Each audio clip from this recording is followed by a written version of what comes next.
Баршаңызға қайырлы күн, менің көрермендерім. Менің арнама қош келдіңіздер. Бүгін мен сіздерге өте жылдам дайын болатын осындай қатпарлы шелпек жасап көрсетемін. Тек қана ұн мен манкадан жасалатын өте оңай жылдам дайын болатын шелпек. Видеоны соңына дейін көріңіздер. Енді бізге бұл шелпек жасау үшін 3 стақан ұн мен 1 стақан манка қажет болады. Стақанның мөлшері 200 грамм. Енді осы оның үстіне 1 шай қасық толтырып қосқыш қосамыз. Барлығын араластырамыз, және де қайнаған су аламыз. Қайнаған суымыз кішкене ғана ыстықтау болу керек, қатты қайнаған емес. Кішкене жылған су, үстіне 1 шай қасық қант пен 1 шай қасық тұз қосып араластырамыз, және де қамырға құйып нан илейміз. Барлығын мөлшерін описанияға жазып қоямын. Енді судың қалған араластырып, толығымен қамырды илеп шығамыз.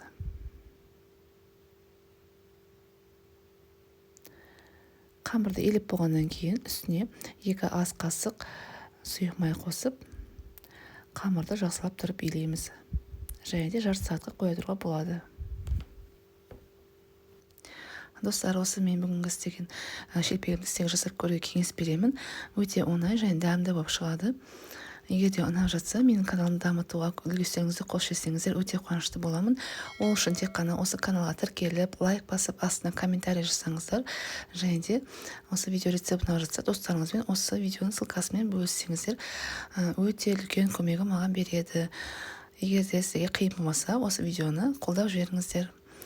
Енді достар, осы қамырымыз жарты сағат тұрды. Енді оны 4 бөлікке бөлеміз, және де дөңгелетіп тағы да 10 минутқа қоя тұрамыз. Оған дейін бізге қазір сары май қажет болады. Сары майды сливочный май 200 грамм, соны ертіп, жылытып дайындап қойыңыздар. Үстіне жағуға керек болады. Міне осындай әдіспен барлығын дөңгелеп дайындап аламыз. Достар, міне менің қамырларым 10 минут тұрды. Енді осылай қолдың көмегімен, ешқандай оқтаудың қажеті жоқ. Біздің қамырымыз жұмсақ. Осылай үстіне жаңағы ертілген сары майды кішкене жағамыз да, қолмен жайып, жұқа етіп тегістеп аламыз барлығын.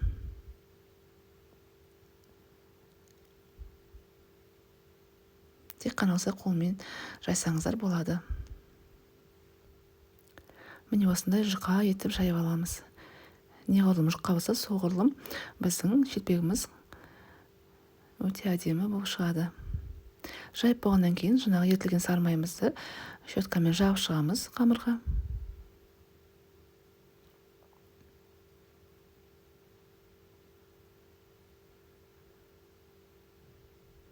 Жағып болғаннан кейін, егер де үйлеріңізде қатты ірімшік болса, яғни сыр болса, өздеріңіздің қалауларыңыз бойынша жағуға болады бетіне. Егер де болмай жатса, жай ғана өзіңіз істей берсеңіздер болады. Ешқандай айырмашылығы жоқ.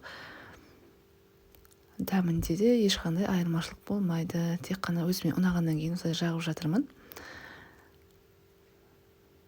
Енді осылай сырды салып болғаннан кейін, осындай әдіспен бүктеп, тағы да сары май жағамыз.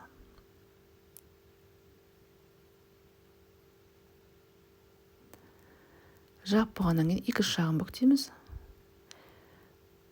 Оған да кішкене сары май жағамыз.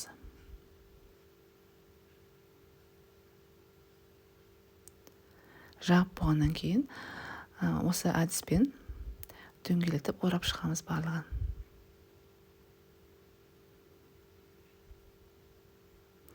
Енді осылай басып, жаңағы ыдысымызға салып қоямыз.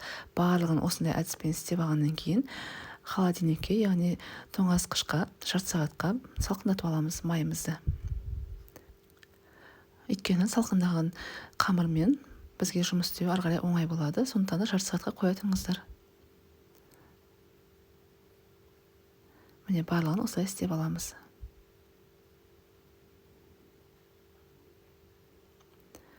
Достар, міне барлығын істеп болдым. Енді жарты сағатқа қоя тұрамын. Міне тоңазытқыштан алдым. Қамырымыз демалған, өте әдемі болып шықты.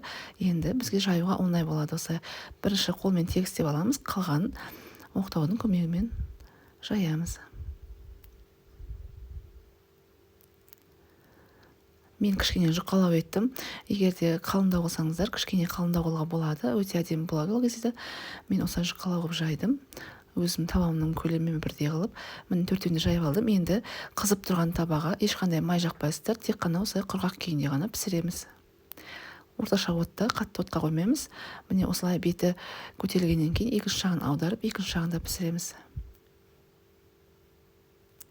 Өте әдемі болып шықты менің шелпектерім. Және де манка қосылғаннан кейін дәмі өте керемет. Дәл осы рецептпен жасап көріңіздер. Ұнап жатса астына комментарийға өздеріңіздің ойларыңызды немесе жай ғана смайликтер қалдырсаңыздар да менің арнамды ары қарай дамытуға өте үлкен үлесін қосады достар. Міне осындай әдемі кітірлек болып шыққан, ортасы барлы қатпарлы әдемі шелпектер жасап көріңіздер. Ұнап жатса мені қолдау жіберуге ұмытпаңыздар. Ол үшін тек қана маған тіркеліп лайк басып комментарий жазып қойыңыздар. Келесі видеода кездескенше достар, сау саламат болыңыздар.